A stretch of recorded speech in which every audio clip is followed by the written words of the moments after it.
الحمد للہ وحدہ والصلاة والسلام علی محمد لا نبی بعدہ اما بعد۔ سامعین، ایک مشہور حدیث ہے جس کے راوی عمر ابن الخطاب ہیں۔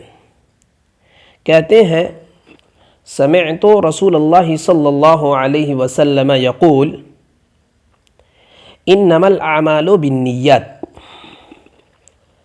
وانما لامرئ ما نوى فمن كانت هجرته الى الله ورسوله فهجرته الى الله ورسوله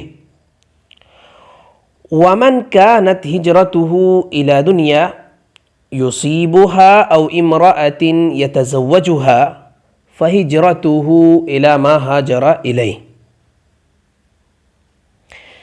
کہتے ہیں کہ میں نے یعنی عمر ابن خطاب فرماتے ہیں کہ میں نے رسول اکرم صلی اللہ علیہ وسلم کو یہ کہتے ہوئے سنا کہ اعمال کا دار و مدار نیت پر ہے، یعنی عمل نیت ہی سے صحیح ہوتے ہیں یا نیت ہی کے مطابق ان کا بدلہ ملتا ہے، اور ہر آدمی کو وہی ملے گا جو نیت کرے گا۔ بس جو کوئی اللہ اور اس کے رسول کی رضا کے لیے ہجرت کرے، اس کی ہجرت اللہ اور اس کے رسول کی طرف ہوگی، اور جو کوئی دنیا کمانے کے لیے یا کسی عورت سے شادی کرنے کے لیے ہجرت کرے گا تو اس کی ہجرت انہی کاموں کے لیے ہوگی۔ یہ حدیث صحیح بخاری اور صحیح مسلم کی ہے۔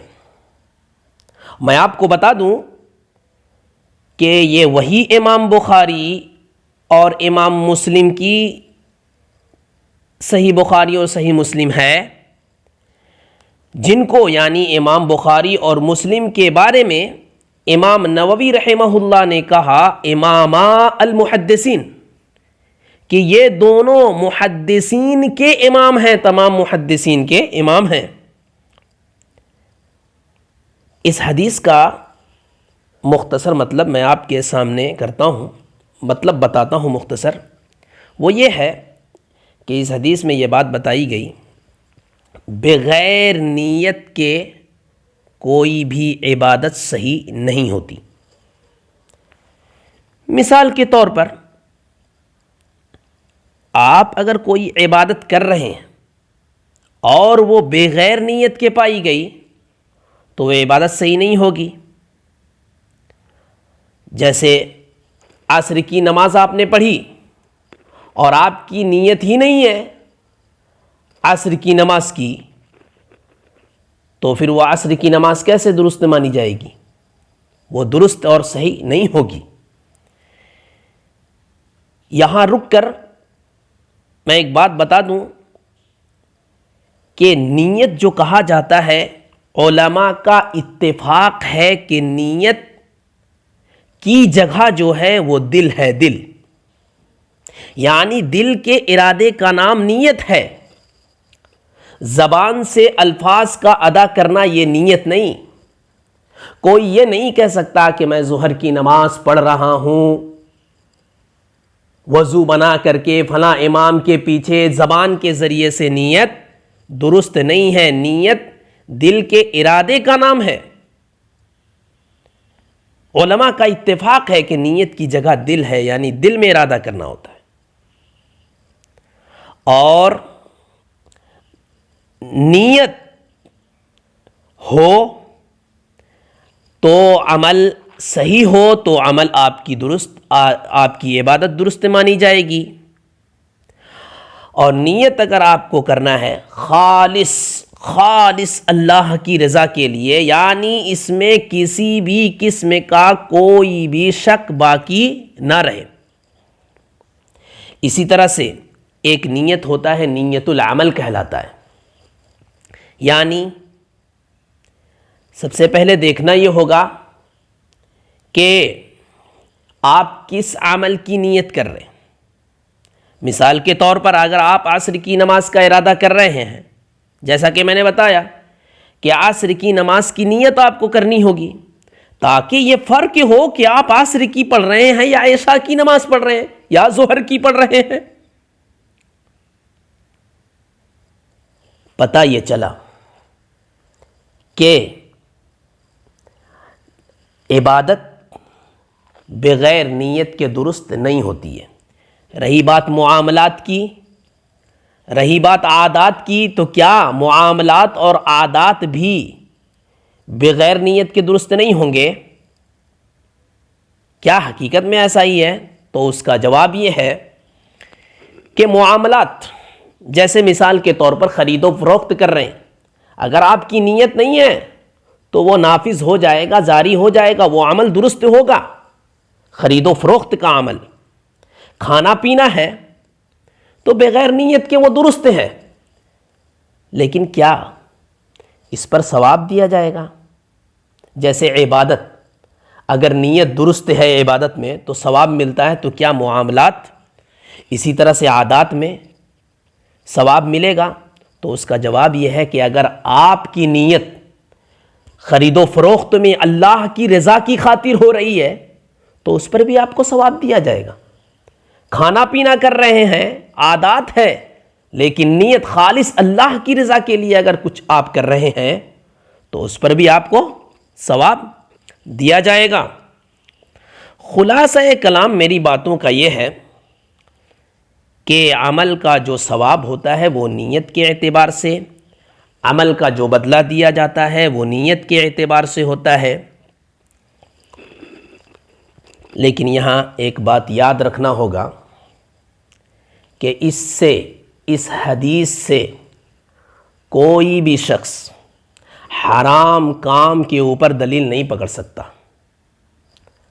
آپ کسی اجنبیہ لڑکی سے مصافحہ کر رہے ہیں، ہاتھ ملا رہے ہیں، اور آپ کہہ دیں کہ اس سے میری نیت صحیح تھی، میں کوئی غلط نیت سے اس سے ہاتھ نہیں ملایا، تو کیا یہ درست ہوگا؟ اور دلیل آپ دیں انما الاعمال بالنیات والی حدیث سے، تو کیا صحیح مانا جائے گا؟ ہرگز نہیں۔ کیوں؟ اس لیے کہ وہ کام حرام ہے۔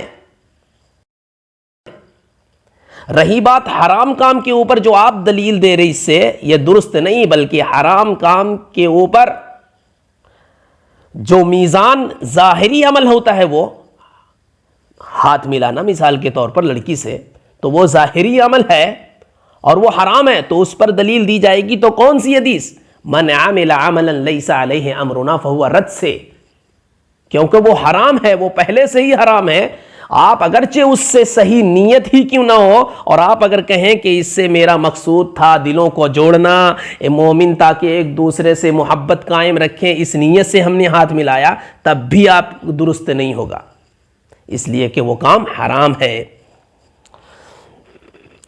مثال کے طور پر اپنی باتوں کو مزید واضح کرنے کے لیے میں کہہ رہا ہوں کہ آپ آئے، پسینے سے شرابور ہو چکے، آپ نے ہاتھ دھلا، کلی کی، چہرے آپ نے دھل لیے، پاؤں دھلا، جیسے وضو میں لوگ دھلتے ہیں ویسے ہی آپ نے دھلا،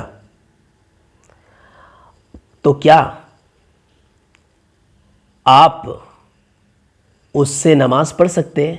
نہیں، اس لیے کہ آپ نے نیت کیا کی؟ آپ کی نیت صرف آپ کے ارادہ یہ تھا کہ بدن کو ٹھنڈک پہنچانا، پسینے کو دور کرنا، آپ نے اس سے وضو کی نیت نہیں کی تھی، تو آپ اس سے نماز نہیں پڑھ سکتے، اس لیے کہ آپ نے وضو کی نیت نہیں کی تھی۔ اسی حدیث میں یہ بتلایا گیا کہ آپ کا عمل جیسا ہوگا ثواب ویسے، اچھا عمل تو اچھا بدلہ، اور نیت اچھی ہے تو اچھا بدلہ، اور نیت اگر صحیح نہیں ہے، شر کا ارادہ ہے، تو آپ کو اس پر ثواب نہیں دیا جائے گا، آپ کو اس پر بہتر بدلہ نہیں عطا کیا جائے گا۔ اور مثال دے کر کے اس حدیث میں سمجھایا گیا کہ اگر کوئی ہجرت کرتا ہے، ہجرت کہا جاتا ہے کہ دارالکفر سے لے کر دارالکفر کو چھوڑ کر کوئی دارالاسلام کی طرف آئے ایمان کو بچانے کے لیے، تو یہ ہے ہجرت۔ تو جو ہجرت کرتا ہے اللہ اور اس کے رسول کے لیے، یعنی اپنا دین کو بچانے کے لیے، اللہ اور رسول سے محبت کی خاطر، اللہ کی رضا کی خاطر، تو اس کا ہجرت اللہ اور اس کے رسول کے لیے مانی جائے گی۔ کیا مطلب؟ ثواب کے اعتبار سے اس کو اس کا بہتر بدلہ ملے گا، اس کو ثواب دیا جائے گا۔ کیوں؟ اس کا مقصد صرف تھا اللہ کی رضا کی خاطر، اپنے دین کو بچانے کے لیے وہ اپنا ملک، اپنا وطن چھوڑا ہے تاکہ اطمینان سے اللہ کی عبادت کر سکے۔ اور اگر کسی کا ارادہ وطن چھوڑنے کا صرف اس لیے ہے کہ تاکہ دوسرے وطن میں جا کر کے وہ دنیا کمائے، روپیہ پیسہ کمائے، کسی عورت سے شادی کرنے کے مقصد سے اس نے اپنا جگہ چھوڑا ہے، تو حدیث میں کہا گیا ہے فَهِجْرَتُهُ إِلَى مَا هَاجَرَ إِلَيْهِ، تو اس کی ہجرت اسی کے لیے جس کی طرف اس نے ہجرت کی۔ کیا مطلب؟ بس وہ شادی ہی کر سکتا، بس دنیا کما سکتا ہے، اس پر اس کو ثواب نہیں دیا جائے گا۔ کیوں؟ اس کا ارادہ اس نے اللہ کی رضا کی خاطر نہیں کیا تھا، وہ شادی کے مقصد سے کیا تھا، دنیا کمانے کے لیے کیا تھا۔ اس لیے میں اللہ رب العالمین سے دعا کرتا ہوں کہ اللہ تبارک و تعالی ہم تمام لوگوں کو خالص اللہ کی رضا کی خاطر نیک عمل کرنے کی توفیق عطا فرمائے، آمین۔ وآخر دعوانا ان الحمدللہ رب العالمین، السلام علیکم ورحمۃ اللہ۔